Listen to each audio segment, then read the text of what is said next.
I have experience from working with trauma-exposed populations inside prisons, from both genders. I work with women and I also work with men. And the latest years I've been specializing working inside the forensic psychiatry units. I really see the impact from the trauma in everyone I'm encountering, basically weekly. And I also see the different expressions from trauma. It really keeps me very humble in front of the individuals that I encounter inside our yoga classes for their capacity of survival. And the different expressions of their survival skills, I would rather call it, than negative, in a negative all the time, with how trauma is turning up in their behaviors and their reactions and the way they're feeling, right? So what I see very often in the women, there's a difference in between the women and the men in our program. Mm-hmm. Yeah, I don't know if you have the same experience. So the women, I feel, is more internalizing their experiences and the trauma that comes up in their lives. And again, there are so many multi-layers of trauma. So when we encounter them inside the prisons, they come from developmental trauma, they've been growing up with complex relational traumas, and on top of that, being incarcerated in a confined environment with the lack of predictability and safety and control, and the shame and the guilt towards maybe society and their families, and also then having children on the outside. And they're internalizing this guilt and this shame. So I see more like self-harming behaviors in the women that I encounter. I don't know if you have the same in your programs where you work with the veterans. Okay. And with the men, it's more externalizing, more outgoing behaviors, and more hyperarousal symptoms as well.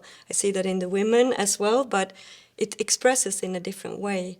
And I know you work with both men and women in your veterans. I do, and you've brought up several really good key topics and the way in which I see trauma in the population that I work with as well, and the whole safety, predictability, and control, and they really need that in classes. However, you did pick up on how your population is incarcerated and pulled away from family.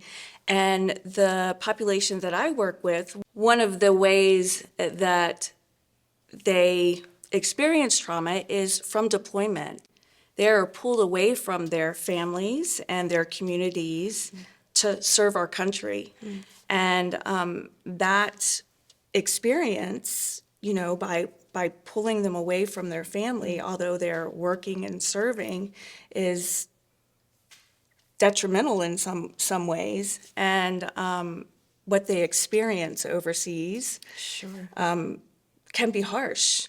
Definitely. And it's not just one deployment. In today's wars, it's been several back-to-back. It's not like it was in Vietnam or Korea or whatnot. I can pick up on that because I really see similarities in that way that you are separate. The populations that we serve, they are also separated from their families, being exposed to trauma on a daily basis. And we know that this support system from our loved ones, like the social surroundings, is so important for healing trauma. And I know also then, like coming out from a prison, going back into society again, and for your population, when they're coming back to their families, it's very hard for the families normally to understand what experience they've been having.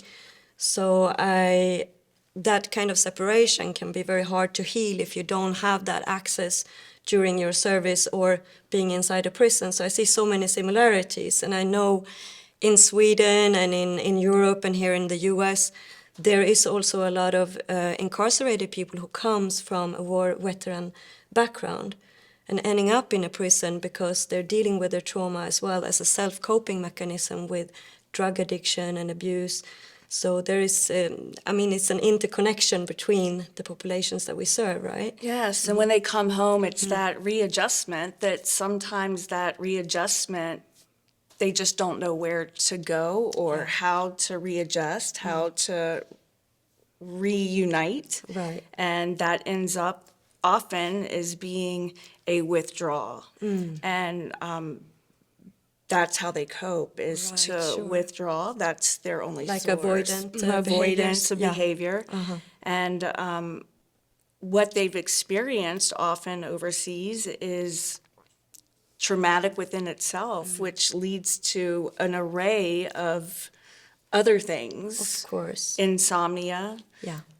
which is, we often are dealing with the lack of sleep and rest with insomnia. I'm sure you are as well. This is such a common issue, insomnia, and when I'm working in the psychiatric units, insomnia, and also, going more to a collapsed state and overwhelm from both insomnia that can lead to psychosis as well. So that's one of the most common reasons for developing a psychosis inside this environment is the lack of sleep.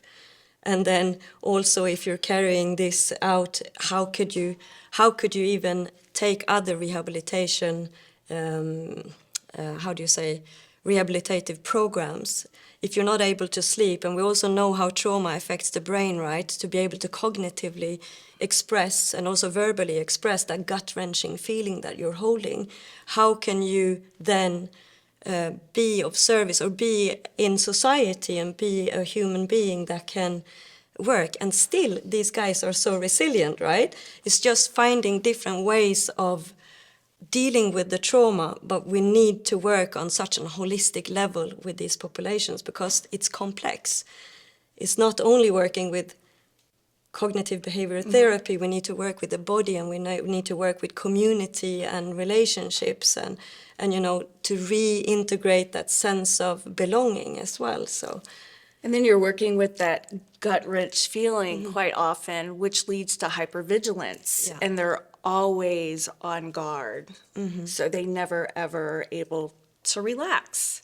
And that leads to a whole array of anger.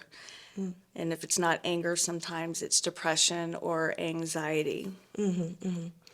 Yeah, it's very common. So I think both you and me can see on the both spectrum, like hyperarousal and a lot of anxiety mixed with a lot of depressive symptoms. And as you mentioned, the sleep.